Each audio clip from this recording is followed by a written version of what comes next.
देखिए हमारा पर्यावरण, हमारा इन्वायरमेंट हमारे लिए कितना जरूरी है, आप एक स्टेटमेंट से समझ सकते हैं। स्टेटमेंट में कहा गया है कि जिस दिन इस पृथ्वी पर जीव जंतु और पेड़ पौधे खत्म हो जाएंगे, उससे ही पहले संपूर्ण पृथ्वी मानव से विहीन हो जाएगी। तो कहने का मतलब यह है कि पृथ्वी पर मानव रह रहा है, उसकी वजह है पेड़ पौधे जीव जंतु। अगर ये सब खत्म हो जाएंगे तो मानव उससे पहले ही खत्म हो जाएगा। तो इसलिए हमारे लिए हमारा पर्यावरण बहुत जरूरी है। सरकार ने भी इस पे विचार किया था। तो सरकार ने अलग अलग समय पर अलग अलग कानून बनाए हैं, क्योंकि देखिए मानव के लिए लोभ आ जाता है। अब वह लालच में क्या करेगा, उन चीजों को भी नष्ट कर देता है जो चीजें हमारे लिए बहुत ज्यादा फायदेमंद हैं। तो उसको संरक्षण देने के लिए सरकार ने कानून बनाए हैं, अलग अलग एक्ट बनाए हैं, अलग अलग ऑर्डर दिए हैं, अलग अलग डायरेक्शन दिए हैं। तो उसी में एक है हमारा सबसे इंपॉर्टेंट है कि पर्यावरण संरक्षण अधिनियम 1986, इन्वायरमेंट प्रोटेक्शन एक्ट 1986, जिसको हम अच्छी तरीके से समझते हैं। तो 1986 में हमारी पार्लियामेंट ने एक एक्ट बनाया था जिसको नाम दिया जाता है इन्वायरमेंट प्रोटेक्शन एक्ट 1986। 1986 में पर्यावरण संरक्षण अधिनियम बनाया गया था। अब हम डायरेक्ट पॉइंट पे पहुंचते हैं, इसकी कुछ विशेषताओं के बारे में बात करते हैं। नंबर एक है केंद्र सरकार की शक्तियां। केंद्र सरकार के पास राज्यों के साथ साथ मिलकर पर्यावरण की रक्षा और सुधार के उद्देश्य से आवश्यक सभी उपाय करने की शक्ति होगी। मतलब जब पार्लियामेंट ने हमारा एक्ट बनाया है तो उसमें अलग अलग आर्टिकल हैं, अलग अलग सेक्शन हैं। उसी में से एक सेक्शन है जो बताता है कि केंद्र सरकार को राज्य सरकार के साथ मिलकर कार्य करने की शक्ति प्रदान की जाती है, जो हमारे पर्यावरण संरक्षण के लिए ज्यादा इंपॉर्टेंट होती है। और इसके अलावा केंद्र सरकार को निम्नलिखित अधिकार हैं, जिनमें है नंबर एक, पर्यावरण प्रदूषण की रोकथाम, नियंत्रण और उपशमन के लिए एक राष्ट्रव्यापी कार्यक्रम योजना बनाना और उसे क्रियान्वित करना।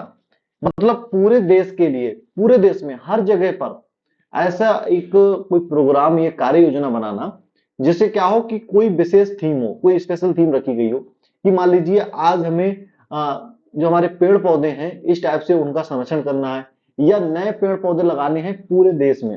तो इस टाइप का जब भी केंद्र सरकार के द्वारा कोई ऐसा जो कार्यक्रम बनाया जाएगा तो उसको क्रियान्वित करना केंद्र सरकार की जिम्मेदारी होगी, और उसके साथ साथ राज्य सरकारों को भी उसमें सहायता देनी होगी। दूसरा हमारा क्या कहता है कि पर्यावरण की गुणवत्ता में सुधार के लिए विभिन्न पहलुओं पर मानक निर्धारित करना। अब देखिए इसमें सुधार कैसे होगा, जैसे कि मान लीजिए जो हमारा जल प्रदूषण है, हमारा वायु प्रदूषण है, हमारा ध्वनि प्रदूषण है, तो इसके लिए अलग अलग एक्ट बनाए गए थे, कानून बनाए गए थे। उसके साथ ही पर्यावरण स्पेशल के लिए, जैसे कि मान लीजिए कि हमें ये चीज डिसाइड करनी है कि इस एरिया में कोई भी उद्योग, कोई भी बिजनेस या कोई भी फैक्ट्री नहीं चलेंगी, तो इस टाइप से भी नियम कानून बनाने की शक्ति इस एक्ट के तहत सरकार के पास होगी। इसके अलावा विभिन्न स्रोतों से पर्यावरण प्रदूषकों के उत्सर्जन या निर्वहन के लिए मानक निर्धारित करना। यह भी निर्धारित करना कि किस टाइप से कोई भी अगर अवशिष्ट निकलता है तो उसको कहाँ पे डाला जाएगा। जैसे कि देखा होगा आपने कि फैक्ट्रियों से अवशिष्ट निकलते हैं, मतलब कचरा निकलता है, तो उस कचरे का कहाँ पे डाला जाएगा, कहाँ पे रखा जाएगा, या उससे क्या चीज बनाई जाएगी, ये सारी चीजें, ये सारे डायरेक्शन ऑर्डर गवर्नमेंट के पास रहेगी ये शक्ति देने के लिए। इसके अलावा उन क्षेत्रों पर कुछ सुरक्षा उपायों के अधीन प्रतिबंध लगाना जिसमें किसी उद्योगों के समूह या किसी प्रक्रियाओं का संचालन हो रहा हो। मतलब मेन चीज वही है कि उद्योगों के संबंधित जो भी क्षेत्र रहेगा, किस क्षेत्र विशेष में ऐसे उद्योग चलेंगे नहीं चलेंगे, उनके लिए क्या क्या नियम कानून बनाए जाएंगे।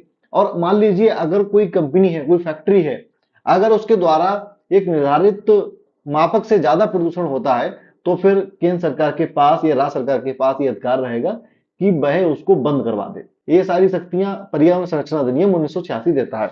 इसके अलावा कहा गया है केंद्र सरकार इस अधिनियम के तहत विभिन्न उद्देश्यों के लिए अधिकारियों की नियुक्ति कर सकती है और उन्हें संबंधित शक्तियां एवं कार्य सौंप सकती है।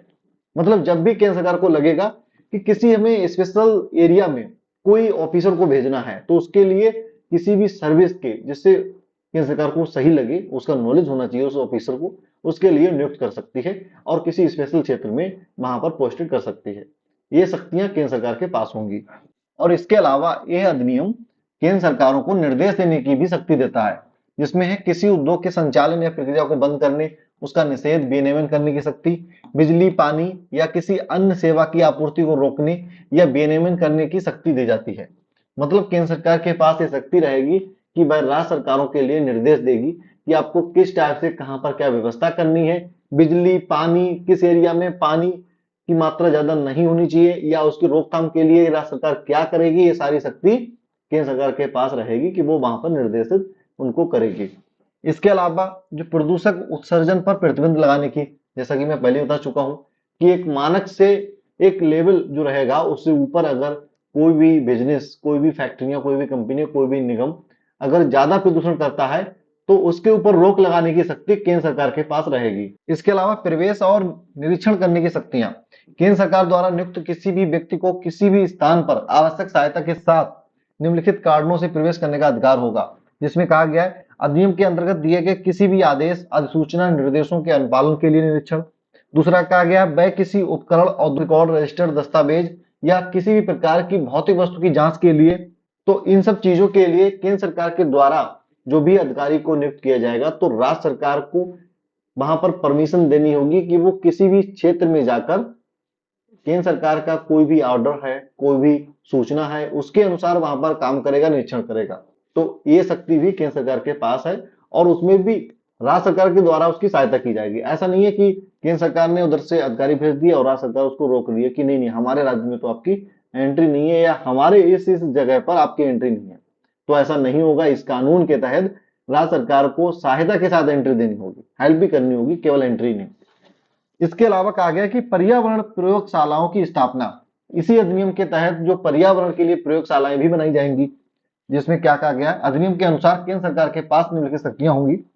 नंबर 1 हो गया पर्यावरण प्रयोगशालाएं स्थापित करना। नंबर 2 ऐसी प्रयोगशालाओं को सौंपे गए कार्यों को करने के लिए किसी भी प्रयोगशाला या संस्थान को पर्यावरण प्रयोगशाला के रूप में मान्यता देना। मतलब या तो नई प्रयोगशाला बनाई जाएगी या कोई भी ऐसा संस्थान चल रहा है जो पर्यावरण से जुड़े मामलों पर काम कर रहा है तो उसको भी उस टाइप से मान्यता दी जा सकती है।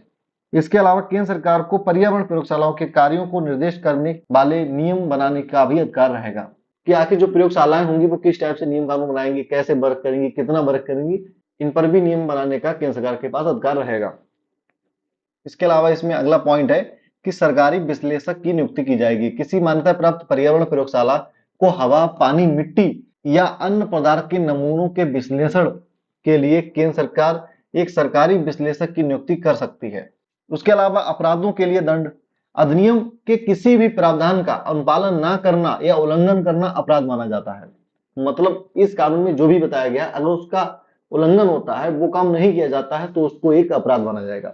इसके तहत किसी भी अपराध का दंड 5 साल तक की कैद या 1 लाख रुपए तक का जुर्माना या दोनों एक साथ हो सकते हैं। उसके अलावा पॉइंट है कंपनियों के द्वारा अपराध। यदि इस अधिनियम के तहत किसी कंपनी के द्वारा कोई अपराध किया जाता है जो जब तक यह साबित ना हो कि अपराधी कौन है, अपराध के समय नियुक्त वह प्रत्येक व्यक्ति जो कंपनी का सीधा प्रभारी है दोषी माना जाएगा। यहां पर दोषी पहले माना जाएगा और जब तक दोषी माना जाएगा जब तक ये सिद्ध नहीं हो जाता कि अपराधी कौन है, तब तक जो उसका प्रभारी होगा कंपनी का वही दोषी माना जाएगा। इसके अलावा सरकारी विभागों द्वारा अपराध, सरकार के भी लोग अपराध कर सकते हैं कि यदि इस अधिनियम के तहत सरकार के किसी विभाग द्वारा कोई अपराध किया गया है तो विभाग के जो प्रमुख होगा उसको अपराधी माना जाएगा, दोषी माना जाएगा जब तक कि अपराध सिद्ध नहीं हो जाए। इसके अलावा कहा गया कि विभाग के प्रमुख के अलावा कोई भी अधिकारी यदि दोषी साबित होता है तो उसके खिलाफ भी कार्रवाई की जा सकती है तथा उसके लिए दंडित किया जा सकता है। इसके अलावा अपराधों का संज्ञान, कोई भी न्यायालय इस अधिनियम के तहत किसी भी अपराध का संज्ञान नहीं लेगा बशर्ते शिकायत निम्नलिखित में से किसी के द्वारा ना की गई हो। अगर मतलब इनके द्वारा की गई है तो संज्ञान लेगा न्यायालय और इनके द्वारा नहीं की गई है तो न्यायालय, कोई भी कोर्ट इसका संज्ञान नहीं लेगा। नंबर 1 है केंद्र सरकार या उसकी ओर से कोई प्राधिकरण। इसी में दूसरा पॉइंट कहा गया है कि कोई ऐसा व्यक्ति जो केंद्र सरकार या उसके प्रतिनिधि प्राधिकरण को 60 दिनों तक नोटिस सौंपने के पश्चात न्यायालय के पास आया हो तो इन मामलों में ही न्यायालय के द्वारा संज्ञान लिया जाएगा। बाकी न्यायालय के पास ये अथॉरिटी नहीं रहेगी कि वो संज्ञान लें। इसके अलावा नेशनल एनवायरमेंट अपील अथॉरिटी की स्थापना की गई है, इसको समझते हैं। इसकी स्थापना उन क्षेत्रों में लगाए गए प्रतिबंध के संबंध में अपील सुनने के लिए की गई है। मतलब ये अथॉरिटी रहेगी कि जहां पर भी मान लीजिए सरकार ने प्रतिबंध लगा दिया है कोई भी बिजनेस पर, कोई भी व्यापार पर, तो उसके लिए आप अपील करेंगे तो उसके लिए एक अलग से आपका मतलब अपील करने की अथॉरिटी बना दी है, आप वहां पर अपील कर सकते हैं। इसकी स्थापना राष्ट्रीय पर्यावरण अपील प्राधिकरण अधिनियम 1997 के तहत केंद्र सरकार के द्वारा की गई थी। मतलब जो पर्यावरण संरक्षण अधिनियम 1986 का बना था, उसके बाद फिर से एक कानून बनाया गया है 1997 में केंद्र सरकार के द्वारा, और उसके द्वारा ही इस अपील अथॉरिटी की स्थापना की गई। इसके अलावा कहा गया कि इसको अपर्याप्त पाया गया, जिससे पर्यावरणीय मामलों को अधिक कुशलता पूर्वक और प्रभावी ढंग से निपटाने के लिए एक संस्था की मांग बढ़ गई। और इसके अलावा हम देखते हैं एनजीटी के बारे में। एनजीटी के बारे में आपने सुना ही होगा। इसमें कहा गया है पर्यावरण संरक्षण से संबंधित मामलों के प्रभावी और शीघ्र निपटान के लिए राष्ट्रीय हरित अधिकरण अधिनियम 2010 के तहत वर्ष 2010 में राष्ट्रीय हरित अधिकरण नेशनल ग्रीन ट्रिब्यूनल की स्थापना की गई है। दूसरा पॉइंट है पर्यावरण संरक्षण अधिनियम 1986 के तहत एनजीटी 6 अन्य कानूनों के तहत दीवानी मामलों को भी सुलझाता है। मतलब एक तो ये कानून हो गया 1986 वाला, उसके अलावा आपको 2010 में एक कानून बनाया गया एनजीटी की स्थापना करने के लिए, क्योंकि ये पूरी तरीके से कंप्लीट नहीं हो पाया है, क्योंकि एक मांग बढ़ गई थी कि एक और अथॉरिटी कोई ऐसी हो जो ज्यादा निगरानी कर पाए और पर्यावरण से संबंधित मामलों को ज्यादा अच्छे से निपटा पाए। तो उसी वजह से 2010 में एक अलग कानून बनाकर एनजीटी की स्थापना की गई। एनजीटी के पास बहुत ज्यादा पावर होती है, वह सीधे जुर्माना लगाता है, कई करोड़ों में लाखों में जुर्माना लगा देता है और बहुत जल्दी मामलों को निपटाता भी है। तो उसी में मतलब एनजीटी के पास 6 कानूनों की शक्ति है, 6 कानूनों के तहत एनजीटी के पास जो सिविल कोर्ट होते हैं ना, उनकी पावर मिली हुई है। तो आप ऐसे समझिए कि पर्यावरण संरक्षण अधिनियम 1986 को लेकर ज्यादातर एग्जाम में क्वेश्चन पूछे जाते हैं। इसको अच्छी तरीके से 2-4 बार रिवीजन करना, जो भी इसमें पॉइंट है वो आपको अगर पता रहेंगे तो क्वेश्चन आएगा उसको सॉल्व करना आपके लिए बहुत ज्यादा आसान हो जाएगा और आप उसमें अच्छे मार्क्स ला सकते हैं।